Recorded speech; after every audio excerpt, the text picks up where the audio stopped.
not going to tell you very basic habits like drink more water or have AM PM skin routine.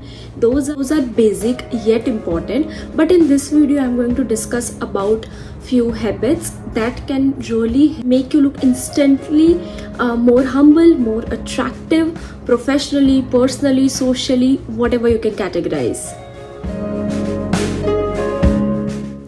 First, open the door. Well, Valentine's Day is round the corner and I'm not asking you to open the door for the love of your life, but I am asking you to open the door for someone who is right behind you.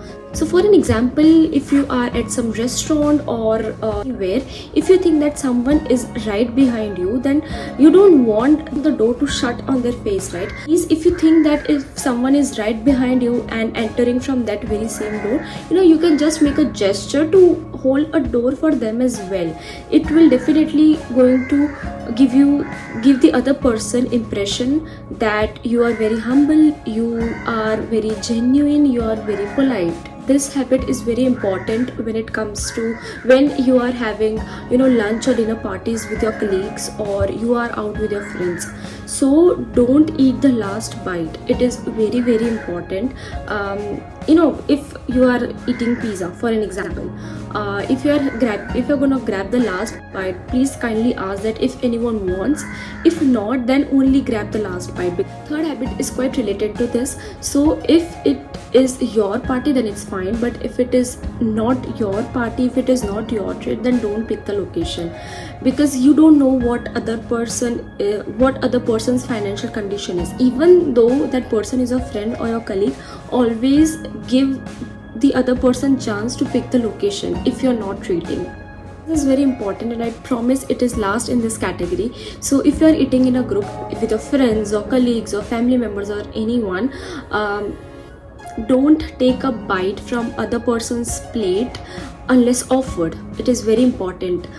Some people might like it, some not. Whatever it is your duty to seek permission before taking bite from anyone else's plate. Next is never share your finances with more than 2 people. At any given point of time, only 2 people should know that how much is there in your bank account, what are your investments, and what is your in-hand salary, what is your CTC or anything related to finance. Only 2 people at the given point of time should know.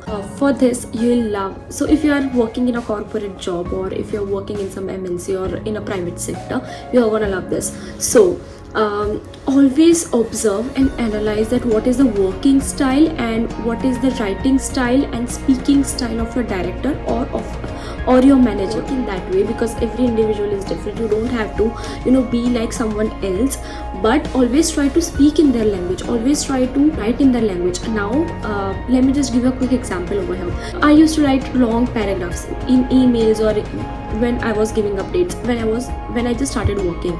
My director never liked reading or going through long paragraphs, because he is having so much on his plate and last thing he wants to do is to read long stories, right? So he said that, Shreya, I prefer updates in bullet points, cut to the point, right? These are the tasks that I have done, these are the tasks which I'm supposed to do tomorrow, right? But I used to write it in paragraph, but he said that please write it in bullet points. Then one of my director always prefer reading paragraphs, not paragraphs, but he liked to read the context behind that. So when it comes naturally that when you write in paragraphs, you write after and before of that particular story, right? So always try to analyze and always try to observe that what your directors, what is the writing style, what is the speaking style, and whenever you are giving updates or anything like that, always give in that format only. Next is that always try to visualize your goal, but always look forward to the process, not the goal. Because if I have said this in many of my videos, that if you look on the goal and if you just think from the goal perspective that what is the end goal, chances are that you will lose motivation in between.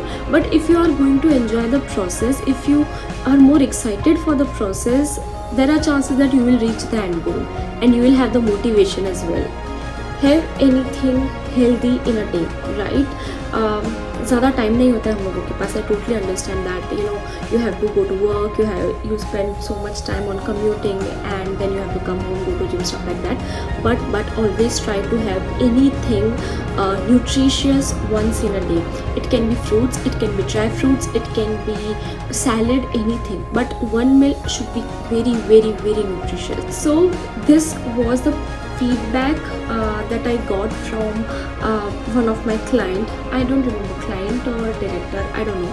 But so if you can see, I use a lot of hand gestures, right? But when you are speaking something really important and you are using too many hand gestures, it becomes very, very distracting. People are just focusing on your hands and not on something which you are trying to convey.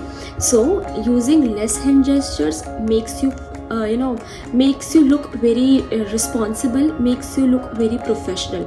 But if you are using too many hand gestures, it is very, very distracting. So refrain yourself, don't use too many hand gestures. I don't bargain with small vendors. Well, even if you like to bargain, I would suggest that please don't bargain with small vendors. So just think of that perspective. If you are visiting Zara or H&M, I know they offer discount or something like that, they have seasonal sales, but do you bargain if you enter a showroom? No, right? You either buy it or you don't.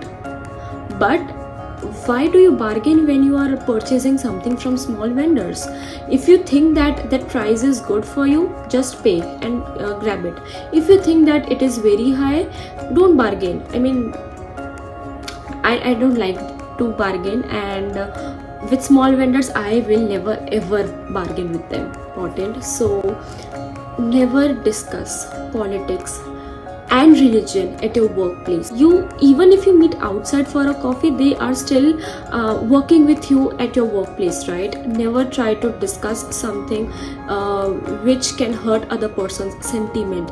Dress professionally, yes. Even if your workplace is saying that we promote casual work culture and we have very friendly work culture, but people do notice what you are wearing. So please dress professionally, maintain confidentiality and hygiene at workplace. So one of my colleague was speaking about some salary and increment structure during lunchtime to the other person, and during that time on the lunch table, one person was there who was friends with HR. So he told everything to HR, and this kind of things created bad impression about that person. In fact, both for both people, right? So never please maintain confidentiality at workplace. And talking about hygiene, so if you're using washroom at your workplace or anywhere, and if you're not cleaning it, if you're not flushing it, or if you're not wiping the towel or something like that, please do that. These are very small things, but this will create very bad again, this falls in the workplace category. So try to find solution, be proactive, don't be a crybaby. You don't want to be burden for your boss or for your manager. They don't want to spoon feed you, right? You are a grown up, you are an adult. So if you're facing a problem, try to find solutions on your own. If you still stuck at something, then you can get in touch with them that I tried this, do you have any better solution? If yes, then please let me know. And last but not least, that market your skills. It will make you don't overdo such things, but always market your skills, because you don't have to wait for your increment letter to arrive in your inbox, and then you start marketing your skills by speaking with HR, getting in different rounds of conversation with your manager and then your CEO, CTO. You don't have to do that.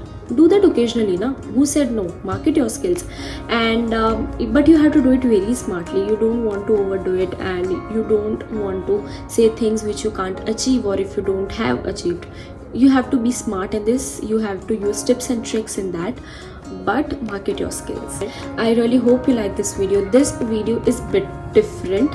I have not listed out the habits which people are generally telling, but these are habits which people notice consciously or unconsciously, and these habits can literally make you look more humble, more polite, more professional, more attractive. So yeah, I hope you'll implement these features, and just let me know in the comment section if you have anything which can help me out. So yeah, I'll see you in my next video. Bye.